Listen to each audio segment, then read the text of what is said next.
मेरे प्यारे विद्यार्थियों, red climax study math channel में मैं गौरव यादव आप सबका हार्दिक स्वागत अभिनंदन वंदन करता हूं। हम लोग रेशियो एंड प्रपोर्शन का पार्ट नंबर 4 लेकर आए हैं। ठीक है, रेशियो प्रपोर्शन पढ़ रहे हैं, अनुपात समानुपात। आज इसका पार्ट 4 करेंगे। चलिए ठीक है, देखिएगा पहला क्वेश्चन कह रहा है यदि a/b बराबर c/d बराबर 3/2 हो तो 13a-111c 13b-111d का मान ज्ञात करिए। देखिएगा बहुत ही प्यारा सा क्वेश्चन है, बहुत अच्छा क्वेश्चन है। लिखा है a/b बराबर c/d, ठीक, बराबर 3/2। तो क्या करिए, पहले इसको आप पता करिए। कहने का मतलब ये कह रहे हैं a बराबर c, इनके कहने का मतलब यही है a बराबर c और b बराबर d। कहने का मतलब आप चाहे a लिखो, अगर इसको 2 ते भी 2, अगर ये 3 ते भी 3, है ना। कहने का मतलब चाहे आप a लिखो चाहे आप c लिखो बराबर है, चाहे आप b लिखो चाहे आप d लिखो, क्या है, बराबर है। ठीक, तो अब देखिए कहने का मतलब चाहे a लिखो चाहे c, और कुल सबका मान कितना होगा 3। b और d चाहे जो लिखा हो मान कितना होगा 2। कहने का मतलब चाहे a लिखा हो, कहने का मतलब क्या, कहने का मतलब चाहे a लिखा हो या c लिखा हो, दोनों मान कितना 3। कहने का मतलब चाहे b लिखा हो या d लिखा हो, दोनों का मान कितना 2। ठीक है, ये चीज़ें समझ में आ गई, ये चीज़ें आपको शायद समझ में आ गई होंगी। ठीक है, अब हम लोग क्वेश्चन सॉल्व करते हैं। तो इन्होंने क्वेश्चन दे रखा है 13a-111c बटे में 13b-111d। अब देखिएगा इसमें अगर आप देखिए तो a लिखा है c लिखा है, a बराबर c, कहने का मतलब यहाँ भी a है यहाँ भी a है। तो अगर मैं a कामन ले लूँ, अगर मैं यहाँ पर a कामन ले लूँ तो मैं लिख सकता हूँ 13-111। ठीक, यहाँ पर b लिखा है यहाँ पर d लिखा है, तो मुझे पता है b लिखा हो या d लिखा हो दोनों का मान कितना होगा 2 ही होगा। ठीक है, तो अगर मैं यहाँ पर b कामन ले लूँ, ठीक है, तो बचा क्या 13-111। ठीक है, अब सबको पता है जो चीज़ नीचे हो वही ऊपर हो तो कट जाएगा। 13-11 एक इससे कट गया। ठीक है, बचा क्या, बचा क्या भाई, बचा a बटे b। अब a बटे b बचा तो a बराबर कितना लिखा है 3 लिखा है, और b बराबर कितना आया है 2। तो यही तो बचा ना, यही हमारा क्या हो गया, आंसर हो गया। आशा करते हैं आपको समझ में आ गया होगा। अब हम लोग क्वेश्चन नंबर 2 करेंगे। मेरे प्यारे बच्चों, क्वेश्चन नंबर 2 देखिए कह रहा है यदि a बटे b बराबर c बटे d तथा e बटे f बराबर 4/5 हो। कहने का मतलब a c e बराबर कितना 4, b d f बराबर कितना 5। कहने का मतलब इनके ये हुआ चाहे a हो या c हो या e हो, ये तीनों अक्षर कहीं दिख जाए तो वहाँ आप 4 लिख सकते हैं। ठीक है, अब b हो d हो f हो, इन तीनों अक्षर कहीं दिख जाएं तो आप वहाँ कितना लिख सकते हो 5 लिख सकते हो। इतना समझ में आ गया ना। आप चलो बिठा लीजिए। पहला सवाल इनका देखिए लिखा है 2a + 3c + 5e अपान में 2b + 3d + 5f क्या होगा। तो देखिए इन्होंने लिख रखा है पहले सवाल में, पहला सवाल मैं यहाँ लिख दे रहा हूँ 2a + 3c + 5e बटे में 2b + 3d + 5f। खूब ध्यान देखिए क्या, तो यहाँ पे लिखा है 2 लिखिए। ठीक है, तो यहाँ पर अगर मैं देखूँ सबसे पहले a है c है e है, a है c है e है, तो कहने का मतलब यहाँ पर a ही मान लीजिए, a ही मान लीजिए। तो यहाँ पर मैंने कामन ले लिया, क्या a कामन ले लिया, तो a के बाद बचा क्या 2 बचा, और क्या बचा 3 बचा, यहाँ क्या बचा 5 बचा। ठीक, अब अगर नीचे मैं देखूँ तो b है d है f है, तो b d f कहने का मतलब चाहे बी हो, चाहे डी हो, चाहे एफ हो, सबका मान कितना 5। ठीक है, तो आप चाहे मान ही कॉमन ले लीजिए, एक मतलब कितना 4, तो आप यहाँ पे 4 कॉमन ले लीजिए। और यहाँ पे बी हो, डी हो, एफ हो, तीनों का मान कितना 5, तो आप 5 कॉमन ले लीजिए। ठीक है, अब यहाँ पे और बचा क्या, 2 है प्लस 3 है प्लस 5 है। तो मैंने कहा अगर बटे में कोई चीज़ वही चीज़ ऊपर हो वही चीज़ नीचे हो, जैसे 5/5 लिखा हो तो कट जाएगा 1 आ जाएगा, 7/7 लिखा कट जाएगा 1 आ जाएगा। ठीक है, कोई भी संख्या तो 18 मान लीजिए कट जाएगा, कितना आ जाएगा 1 आ जाएगा। तो उसी प्रकार से 2 2 प्लस प्लस 3 3 5 5 है ना, कहने का मतलब ये दोनों आपस में कट गए, तो बराबर बचा क्या 4/5, 4/5। कहने का मतलब पहले का आंसर आ गया 4/5। तो आशा करते हैं समझ में आया होगा। क्वेश्चन नंबर 2 हम लोग सॉल्व करते हैं। क्वेश्चन नंबर 2 देखिए, तो कहने का मतलब इसका उत्तर कितना आ गया 4/5 के आंसर हो गया। क्वेश्चन नंबर 2 देखिएगा, क्वेश्चन नंबर 2 कह रहा है, यहाँ पर भी देखिए ACE, तो ACE बराबर 4, ACE बराबर 4, तो यहाँ पर भी मैं 4 कॉमन ले लूँ तो बचा 5 + 7 + 9। ठीक, अब आगे देखिए BDF, तो BDF बराबर कितना 5, तो यहाँ पर मैं 5 कॉमन ले लूँ तो बचा क्या 5 + 7 + 9 है ना, तो 5 7 9, 5 7 9 ये आपस में कट गए। ठीक है, बराबर बचा क्या 4/9, ये 4/9 क्या हो गया आंसर हो गया, आई एम सॉरी 5 है, 5 है ना।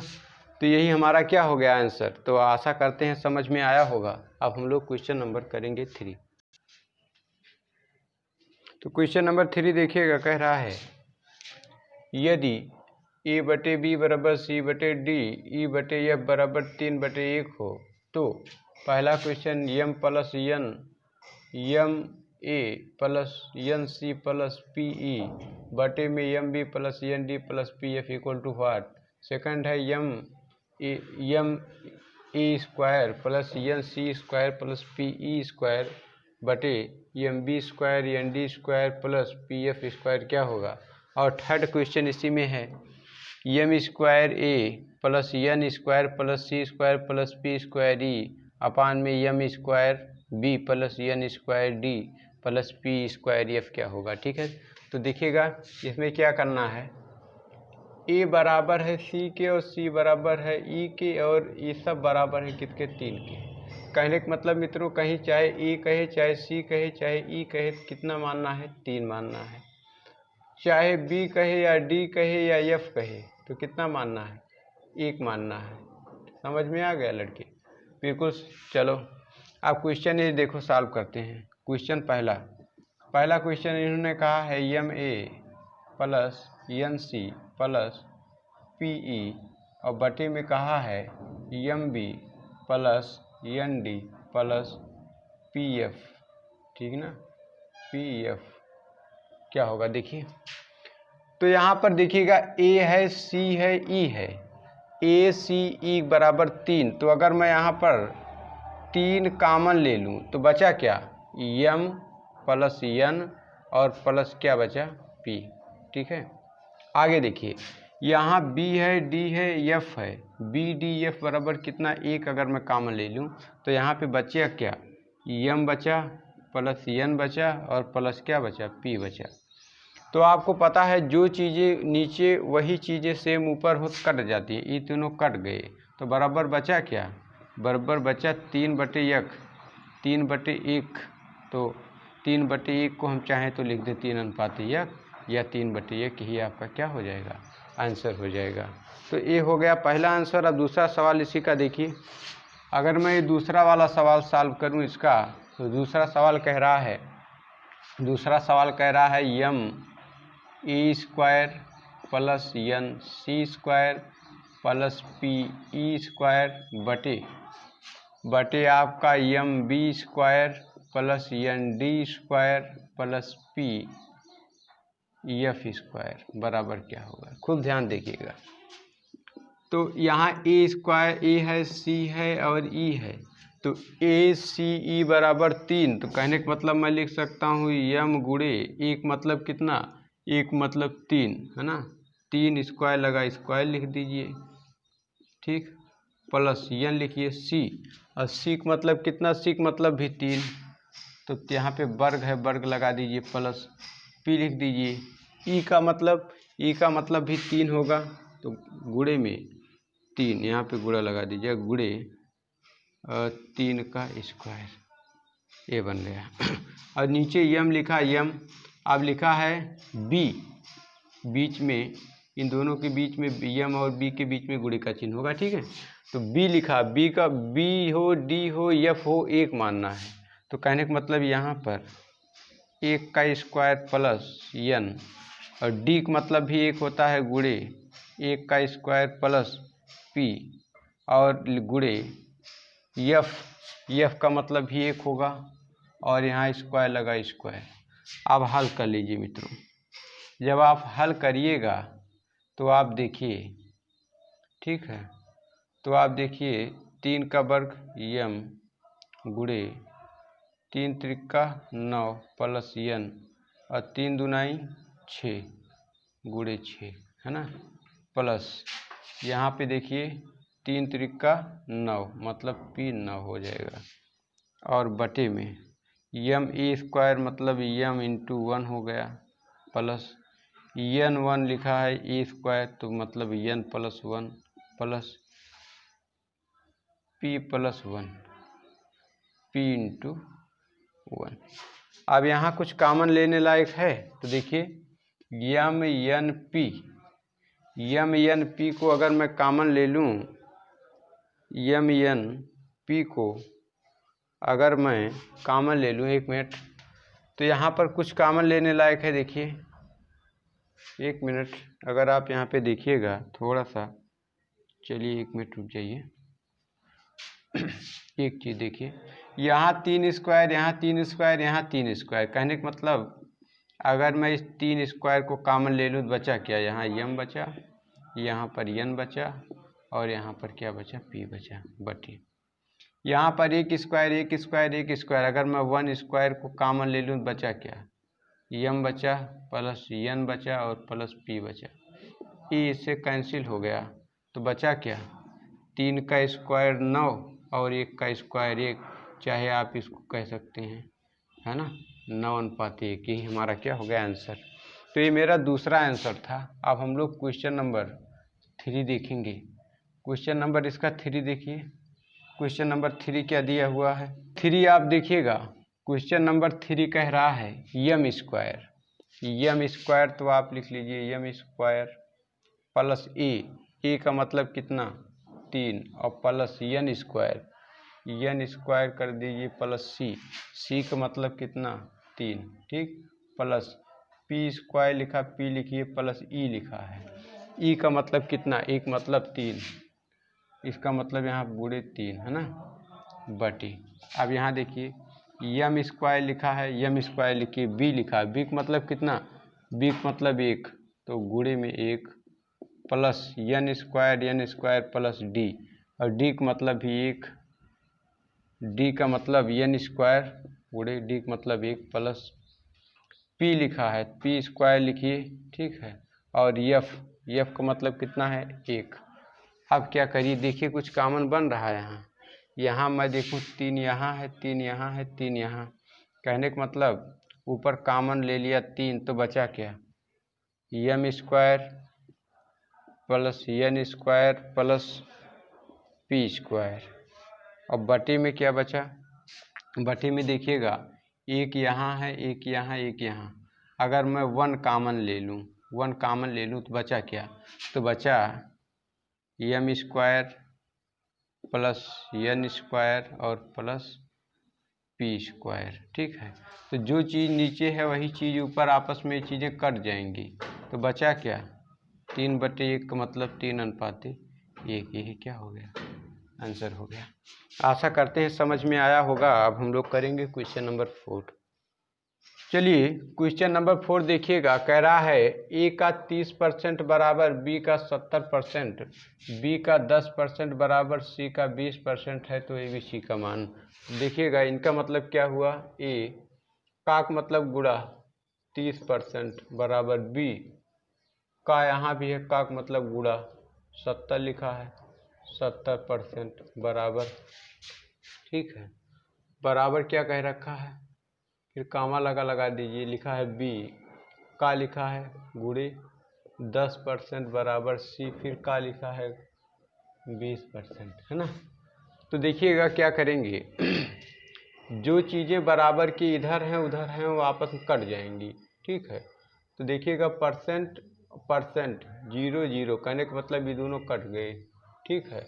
अब यहाँ देखिए परसेंट 0 कहने का मतलब ये दोनों कट गए, ठीक है। अब एक चीज़ आप लोग देखिए आप पूछा जाए ए बराबर क्या, तो ए बराबर 7, बी बराबर कितना, तो आ जाएगा 3।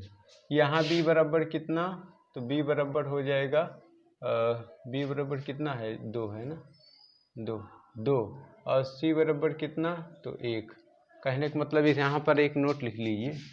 तो नोट में आप लिखिए जब अनुपात गुणे में होते हैं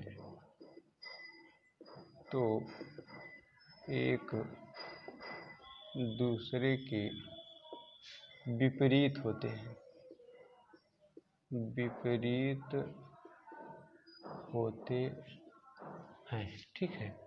तो इसीलिए ए के पास वाला नहीं ए के दूर वाला ए का होगा, ठीक है। कहने का मतलब क्या, अगर मैं लिखूं ए अनुपात बी बराबर, तो ए का अनुपात कितना है 7 है, अब इसके बाद बी लिखा, बी का अनुपात कितना है 3 है, मतलब ए अनुपात बी बराबर 7:3। अगर यहाँ मैं बी अनुपात सी लिखूं तो बी बराबर कितना 2 और सी बराबर कितना 1, ठीक। ए बी सी ज्ञात करने में क्या परेशानी है, ए बी सी ज्ञात कर लीजिए। ए बी बराबर कितना दे रखा 7 3 दे रखा है, बी सी बराबर कितना दे रखा 2 1 दे रखा है, एक जगह यहाँ खाली एक जगह यहाँ खाली, तो यहाँ 3 बैठेगा यहाँ पे 2 बैठेगा, ठीक है। तो 2 7 14 हो जाएगा और 2 तिहाई 6 हो जाएगा और 1 तिहाई 3 हो जाएगा, और एक संख्या से कटेंगी नहीं, तो यही हमारा आंसर हो जाएगा, ठीक है। अब हम लोग करेंगे क्वेश्चन नंबर 5।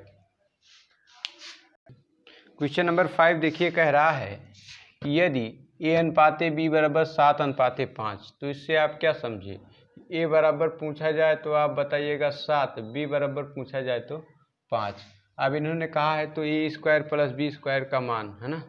तो कहने का मतलब क्या, अगर ए कहे तो 7 लिखिए, कहने का मतलब जब ए कहे तो 7 और बी जगह क्या करना है बैठाना है 5, बिठा लीजिए। इन्होंने लिखा है ए स्क्वायर प्लस बी स्क्वायर और ए स्क्वायर माइनस बी स्क्वायर, कोई फार्मूली नहीं लगाना है। तो ए की जगह कितना बिठाना है 7, 7 वर्ग लिखा, वर्ग करिए 7 का वर्ग, प्लस लिखा बी की जगह कितना लिखना 5, तो 5 का वर्ग बटे यहाँ पर फिर ए लिखा स्क्वायर मतलब 7 का स्क्वायर माइनस 5 का स्क्वायर, ठीक है। तो इसको आप जब बिठाइएगा तो 7 का वर्ग मतलब क्या 7 गुणे 7 7 सती 49 होता है, प्लस 5 का वर्ग मतलब 5 गुणे 5 मतलब कितना 25, ठीक। यहाँ 7 गुणे 7 मतलब 49 माइनस 5 का गुणे 5 मतलब 25 से हो गया, ठीक है। तो ये चीज़ें आपकी हो गई 49 प्लस 25 और 49 माइनस 25 आ गया। तो इसको अब आप जोड़ लीजिए, जब आप 49 में इसको जोड़िएगा 5 और 9 को जोड़िएगा 14 4 हो जाएगा, 4 2 6 और 1 हासिल 7 74 हो गया। इसको घटाइए, 9 में से 5 घटाइएगा 4 और 4 में से 2 घटाइएगा 2। अब ये संख्या किसी एक संख्या से करते हैं, काटिए 2 से, तो 2 करने 2 2 दूनी 4 और 2 तिहाई 6 बचा 2 से 14 37 बटे कितना आ गया 12 आ गया, और यही हमारा क्या हो जाएगा आंसर हो जाएगा। अब हम लोग करेंगे क्वेश्चन नंबर 6। देखिएगा क्वेश्चन नंबर 6 कह रहा है यम अनुपाते यन अनुपाते ओ बराबर इतना, कहने का मतलब यम बराबर पूछे तो 4, यन बराबर पूछे तो 5, ओ बराबर पूछे तो 6, ओ बराबर पूछे तो 6। ठीक है, तो बिठा लीजिए। कहने का मतलब यम पूछता है तो 4 लिखिएगा, यन पूछता है 5 लिखिएगा, और जहाँ पर ओ है वहाँ पे 6। ठीक है, तो अब बैठा लीजिए। सवाल दे रखा है यम स्क्वायर, यम का मतलब 4, मतलब 4 का स्क्वायर, प्लस यन, यन का मतलब 5, मतलब 5 का स्क्वायर, प्लस ओ का मतलब 6, मतलब 6 का स्क्वायर, बटे यन, यन का मतलब कितना 5 करिए। ठीक है, तो 4 का स्क्वायर कितना होता, 4 गुणे 4 16 होता, 5 का स्क्वायर 25 होता है, और 6 का स्क्वायर 36 होता है, बटे में कितना 5। अब इन सबको जोड़ लीजिए भाई, तो 6 5 11, और 11 6 17, 17 के 7 हो गया, और 3 2 5 1 6, 6 1 7 हो जाएगा, 77 हो गया, बटे में कितना 5। 77 बटे 5 ही उत्तर होगा। अगर ये ऑप्शन में नहीं दिया है तो आप क्या करिए, 77 को 5 से भाग करिए, 5 कन्ने 5 2 आ गया, 7 उतार लीजिए। तो जैसे आपने 7 उतारा तो 7 तो 5 25 आ जाएगा। ठीक है, 7 में से 5 गया, 2 1 कट गया, दशमलव लगाइए, 0 बढ़ाइए, 5 चौक 20 हो गया, है ना, कट गया। तो या तो उत्तर आपका लिखा होगा कितना 15.4, है ना, या तो उत्तर आपका ये होगा या तो उत्तर ये होगा। तो जो कुछ भी होगा, आशा करते हैं आपको समझ में आया होगा कि पार्ट नंबर 6 था। ठीक है, पार्ट नंबर 4 था। ठीक है, अनुपात का रेशियो अब हम लोगों ने कंप्लीट कर लिया, रेशियो के बारे में हम लोगों को पूरी जानकारी हो गई। अब हम लोग करेंगे प्रपोर्शन के बारे में, पढ़ेंगे समानुपात के बारे में। वीडियो नंबर जो हमारा 5 होगा, पार्ट नंबर 5, उसमें हम लोग समानुपात पर चर्चा करेंगे। प्यारे बच्चों, बहुत मेहनत हो रही है। ठीक है, बहुत मेहनत लगती है एक वीडियो अपलोड करने में, बनाने में। ठीक है, तो अगर ज़रा सा आपको अच्छा लगे प्लीज़ लाइक करिएगा, अपने मित्रों में शेयर करिएगा। ठीक है, हम आपके उज्जवल भविष्य की कामना करते हैं कि आप स्वस्थ रहें, व्यस्त रहें, मस्त रहें, हष्ट पुष्ट रहें, सफल हों भविष्य में। ठीक, ओके बाय, थैंक यू।